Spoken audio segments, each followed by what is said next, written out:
Tribe, there's only one thing standing in between you and your manifestation. And that one thing is you. But how? Well, the answer isn't the question. How? The moment you become obsessed with figuring out how your manifestation is going to happen, you unintentionally get in its way. Because the how is not your job. One of the biggest misconceptions about manifestation is that people think their job is to control the outcome, when their real job is to align with it.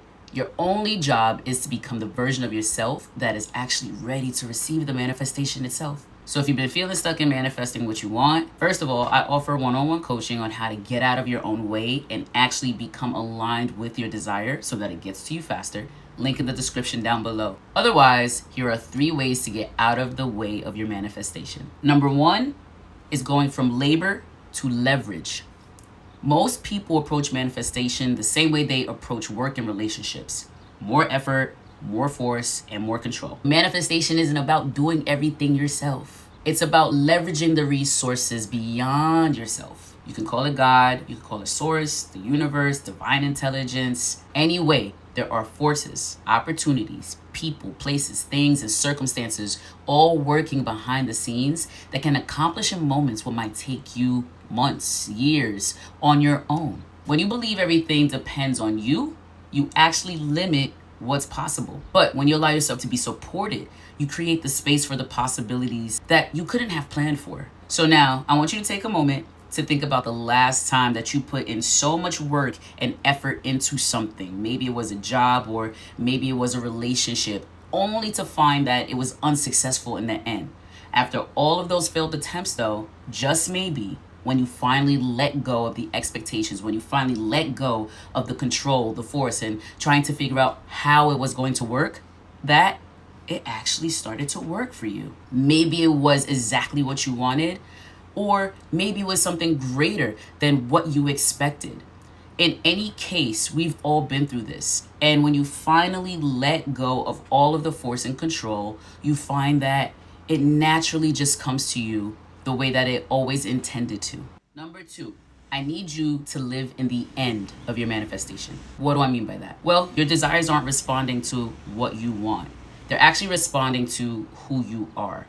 And so, living in the end means embodying the identity of the person who already has what they're asking for. And so, how would that version of you think? How would they move? What decisions would they make? How would they dress? What would they believe about themselves? When you align your thoughts, your emotions, and your actions with that version of yourself, you begin broadcasting a different signal or frequency. So whereas living in the beginning of your desire, you might constantly be anticipating its arrival or noticing its absence. But when you live in the end, you're no longer communicating lack, you're communicating readiness. And readiness is what allows you to receive that manifestation. So maybe one of your desires is simply to take a vacation. You want to lay on the beach. And you might really, really want to go on this vacation. The really wanting is emitting a different frequency that says, I don't have this thing yet. But think about when you're actually on a beach. What will happen? How would you feel? That feeling of already being on the beach is the end. That's where I need you to live. Not in anticipating the vacation, but actually already being on the beach, relaxing, listening to the sounds of the waves, enjoying the warmth of the sun, tanning. This is where I need you to live and to stay. And that vacation is obviously going to make its way towards you. And finally, number 3, I need you to choose inspired action over forced action every time. One of the biggest mistakes people make is believing they need to figure out everything before they can move forward. And the truth is, you don't need the entire roadmap. You only need the next step. Forced action becomes fear and doesn't work. And where this actually comes from is you believing that if you don't make something happen, nothing will happen. But inspired action is different. It even feels different. It's intuitive, it's aligned, and it naturally happens on its own.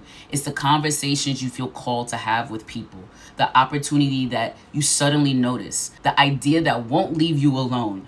The next step often appears after you've taken the current one. So stop trying to enforce the entire journey into one view. Can you imagine the day that you realize that you're going to plan a wedding and planning the entire wedding in one day or in one step.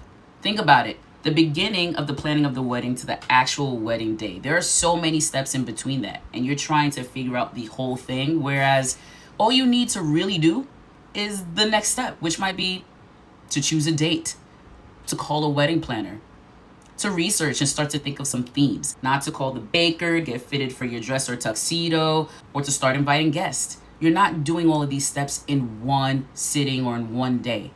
It's the journey, and it's about the joy along the journey that gets you to the wedding day versus the stress and the overwhelm of thinking of all the steps and how you're going to figure out the whole thing.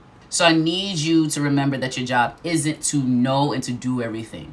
Your job is to stay open enough to recognize the guidance and the inspired action when it arrives. So remember, manifestation isn't about making something happen. You're already manifesting all the time, every day. It's simply about becoming someone who is available for it to happen, though.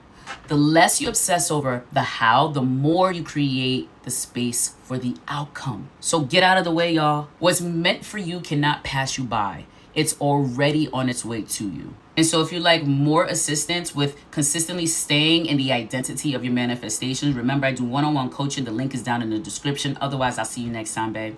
Peace.